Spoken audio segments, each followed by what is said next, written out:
BS Grewal problem 11.6 का question number 3 है हमारा। Solve the differential equation 2xy dash is equals to 10x³ into Y का power 5 plus Y.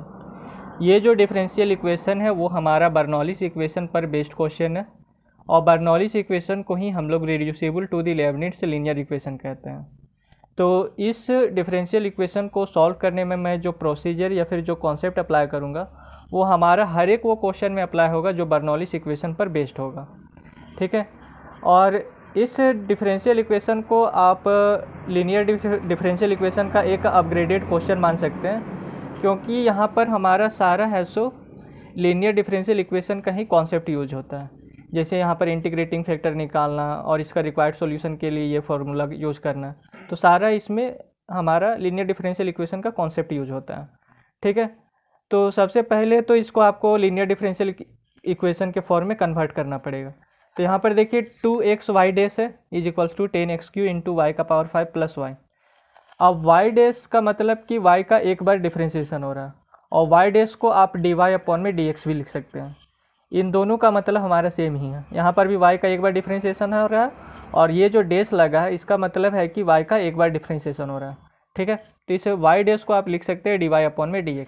तो यहाँ हो जाएगा 2x और ये हो जाएगा dy अपॉन में dx that is equals to ये हो जाएगा 10x³ इंटू वाई का पावर 5 प्लस वाई। यहाँ x होगा dy अपॉन में dx। उसके बाद आपका यहाँ पर 2x आ रहा है, तो इसको यहाँ से हटाना है। तो इसको हटाने के लिए क्या करना पड़ेगा, दोनों साइड है सो 2x से डिवाइड करना पड़ेगा। तो divide both side by 2x। 2x से डिवाइड करेंगे तो यहाँ हो जाएगा 2x और ये 2x, यहाँ हो जाएगा dy अपॉन में dx। इधर हो जाएगा 10x³ इंटू वाई का पावर 5 अपॉन में 2x और प्लस y अपॉन में 2x, ठीक है। अब ये 2x से ये 2x तो कैंसिल हो गया, यहाँ से 2 से ये 5 बार में, यहाँ x से एक x कैंसिल हो गया तो यहाँ x² बचेगा, ओके। और इस साइड में आपका y अपॉन में 2x ही बचेगा। अब देखिए इसको हम लिख सकते हैं dy बाई dx। ये हमारा हो जाएगा 5x² और y का पावर 5, और यहाँ हो जाएगा y अपॉन में 2x। अब आप इस स्टेप को ध्यान से समझिए। यहाँ पर है आपका dy अपॉन में dx के फॉर्म में, यानी कि ऊपर में आपका आ रहा है y, ठीक है। तो इस साइड में हमारा दो जगह y आ रहा है, एक यहाँ पर आ रहा है और एक यहाँ पर आ रहा है। तो आपको उस y को इक्वल्स टू के इधर लेके आना है जिसका पावर कम हो, ठीक है। फिर से सुनिए, ये आपका dy अपॉन में dx के फॉर्म में आ रहा है, ऊपर में आ रहा है आपका y, और इस साइड में आपका यहाँ पर एक y आ रहा है और एक यहाँ पर आ रहा है। तो यहाँ पर y का पावर 5 है और यहाँ पर y का पावर 1 है। तो आपको उस y को इक्वल्स टू के इधर लेके आना है जिसका पावर कम हो। तो यहाँ पर y का पावर 1 है यहाँ पर, तो इसका ही पावर हमारा कम है, तो इसको ही हम इक्वल्स टू के इधर लेके आएंगे, ठीक है। तो ये हो जाएगा dy अपॉन में dx that is equals to, sorry ये इधर आएगा तो यहाँ पर माइनस का साइन हो जाएगा, माइनस y अपॉन में 2x that is equals to, इस साइड में आपका रहेगा 5x² इंटू वाई का पावर 5। अब उसके बाद क्या करना है कि इस साइड में जो हमारा y का पावर 5 है इससे आपको दोनों साइड डिवाइड कर देना है, ठीक है। तो divide both side by y का पावर 5। तो y का पावर 5 से डिवाइड करेंगे तो यहाँ हो जाएगा 1 अपॉन में y का पावर 5 इंटू dy अपॉन में dx। यहाँ हो जाएगा माइनस y अपॉन में y का पावर 5 और यहाँ 2x, ठीक है। दैट इज इक्वल्स टू यहाँ हो जाएगा 5x² इंटू वाई का पावर 5 अपॉन में y का पावर 5। अब यहाँ पर देखिए ये y का पावर 5 से ये y का पावर 5 कैंसिल हो जाएगा। अब एक y से यहाँ का एक y कैंसिल होगा तो इसका पावर में बचेगा 4, ठीक है। अब क्या करते हैं, ये जो 1 अपॉन में y का पावर 5 है अब इसको ऊपर लेके जाते हैं, यानी कि यहाँ पर तो इसका पावर हमारा पॉजिटिव है तो इसको ऊपर लेके जाएंगे तो इसका पावर हो जाएगा हमारा नेगेटिव में। तो ये हो जाएगा y का पावर -5, ये हो जाएगा dy अपॉन में dx माइनस सेम यहाँ पर से ये जो y का पावर 4 है इसको ऊपर लेके जाएंगे तो यहाँ पर हो जाएगा y का पावर -4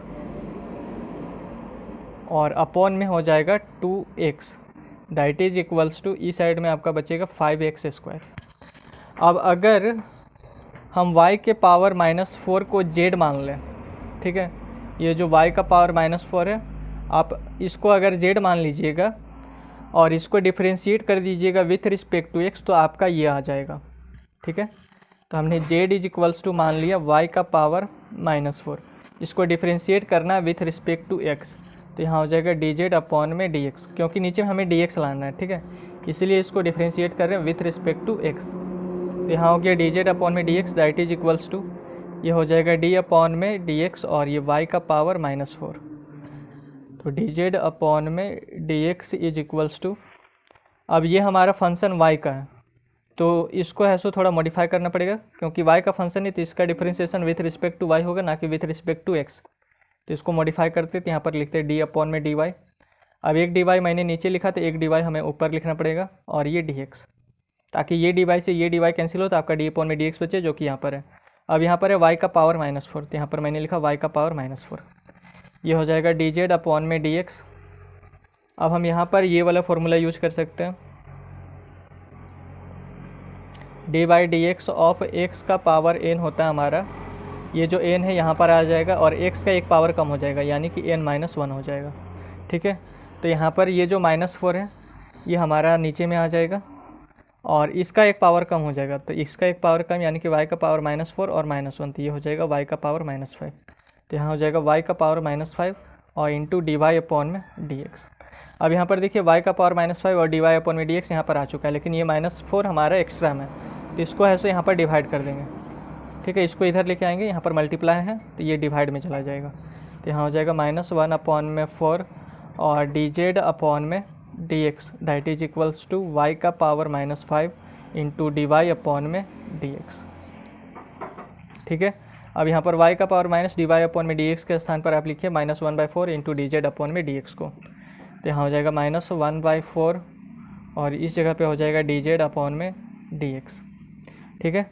अब y का पावर -4 को आपने माना है z, तो इस y का पावर -4 के स्थान पर हो जाएगा z, यहाँ हो जाएगा z अपॉन में 2x और इस साइड हो जाएगा आपका 5x²। अब आपको क्या करना है, इस dz अपॉन में dx को साफ़ सुथरा रखना है, यानी कि इसमें कोई भी मल्टीप्लिकेशन वगैरह नहीं होना चाहिए। तो ये जो -1/4 है इसको यहाँ से हटाना पड़ेगा, तो क्या करते हैं, दोनों साइड मल्टीप्लाई कर देते हैं -4 से, मल्टीप्लाई बोथ साइड बाय -4। तो -4 से दोनों साइड मल्टीप्लाई करेंगे तो यहाँ हो जाएगा -4 और यहाँ पर नीचे में -4 और इस जगह पे dz अपॉन में dx, ठीक है। यहाँ पर माइनस और -4 से मल्टीप्लाई कर रहे हैं और यहाँ हो जाएगा z अपॉन में 2x, यहाँ पर -4 और 5x²। तो ये -4 से ये -4 कैंसिल हो जाएगा, तो इस जगह पे आपका बचेगा dz अपॉन में dx, ये माइनस और ये माइनस हो जाएगा प्लस, और ये 2 से ये 2 कैंसिल हो जाएगा, तो यहाँ पर हो जाएगा +2 अपॉन में x और यहाँ पर z, ठीक है। ये -4 इंटू 5 हो जाएगा -20x²। अब ये जो डिफरेंशियल इक्वेशन है वो हमारा इस फॉर्म का डिफरेंशियल इक्वेशन बन गया। यहाँ पर देखिए y 2 बार है तो इस जगह पे आपका z 2 बार है, नीचे में आपका x है तो यहाँ पर x है। अब p और q निकालना है, ठीक है। तो यहाँ पर जैसे p और यहाँ पर q है, तो p के स्थान पर है आपका 2/x और q के स्थान पर है आपका -20x², ठीक। तो p इज इक्वल्स टू हो जाएगा आपका 2 अपॉन में x और q इज इक्वल्स टू हो जाएगा -20x²। उसके बाद आपको निकालना है इंटीग्रेटिंग फैक्टर। यहाँ पर जैसे इंटीग्रेटिंग फैक्टर लिखा हुआ है, इंटीग्रेटिंग फैक्टर का फॉर्मूला हमारा ये होता है, तो आपको निकालना है इंटीग्रेटिंग फैक्टर। तो integrating factor is equals to हो जाएगा e integration of p dx। यहाँ पर नीचे में dx था तो इस जगह पे dx आ गया, तो यहाँ पर भी हमारा नीचे में dx है तो इस जगह पे dx आ जाएगा, that is equals to e, और यहाँ पर p के स्थान पर आपको लिखना है 2 अपॉन में x, तो ये जो 2 है कांस्टेंट है, तो यहाँ पर आपको 1 अपॉन में x और ये dx हो जाएगा, ठीक है। ये हो जाएगा e और ये 2 और इंटीग्रेशन ऑफ 1 अपॉन में x होता है हमारा log x, ठीक है। तो ये हो जाएगा log x। अब हम यहाँ पर ये वाला फॉर्मूला यूज़ कर रहे हैं, जैसे n log m होता है हमारा, तो n log m को हम लिखते हैं log m का पावर n। तो यहाँ पर हमारा 2 log x है, तो इसको हम लिख सकते हैं e का पावर log और x स्क्वायर। ओके, अब e का पावर log x हमारा होता है x, e का पावर log x हमारा होता है x, यानी कि ये जो x रहता है वो हमारा यहाँ पर बचता है। तो यहाँ पर है आपका x स्क्वायर, ठीक है। तो एक्सपोनेंशियल से log कैंसिल होगा, तो आपका यहाँ पर केवल बचेगा x स्क्वायर। तो इंटीग्रेटिंग फैक्टर आ गया आपका x स्क्वायर आ गया, ठीक है। Integrating factor is equals to आ गया x स्क्वायर। उसके बाद इसका रिक्वायर्ड सॉल्यूशन निकालना है। तो रिक्वायर्ड सॉल्यूशन में हम फिर से ये फॉर्मूला यूज करेंगे। तो ये हो जाएगा the required solution is, the required solution is, अब इधर देखिए यहाँ पर हमारा y था, तो यहाँ पर y इंटू इंटीग्रेटिंग फैक्टर हुआ, तो इस जगह पे हमारा z है, तो यहाँ हो जाएगा z into integrating factor that is equals to, फिर यहाँ पर इंटीग्रेशन है तो इंटीग्रेशन q और इंटीग्रेटिंग फैक्टर। अब यहाँ पर देखिए, यहाँ पर विथ रिस्पेक्ट टू x यहाँ पर हो रहा है डिफ्रेंशिएट, तो यहाँ पर हमारा भी dx है, तो इसीलिए यहाँ पर आ गया, यहाँ पर जैसे dx था तो इस जगह पे dx आ गया आपका, तो यहाँ पर भी हमारा dx है, तो इस जगह पे आ जाएगा आपका dx, ठीक है। और ये प्लस c, तो z हमारा है y का power -4, z is equals to है हमारा y का पावर -4, तो z के स्थान पर हम लिखेंगे y का पावर -4, तो ये हो जाएगा y का पावर -4।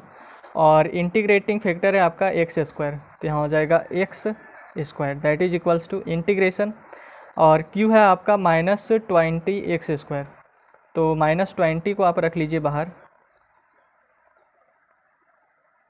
ये माइनस का साइन, और ये 20 -20 को रखें बाहर, यहाँ पर x स्क्वायर, क्योंकि -20 कांस्टेंट है इसलिए उसको मैंने रखा बाहर, और इंटीग्रेटिंग फैक्टर भी हमारा है x स्क्वायर, तो यहाँ हो जाएगा x स्क्वायर और ये dx और ये plus c that is equals to,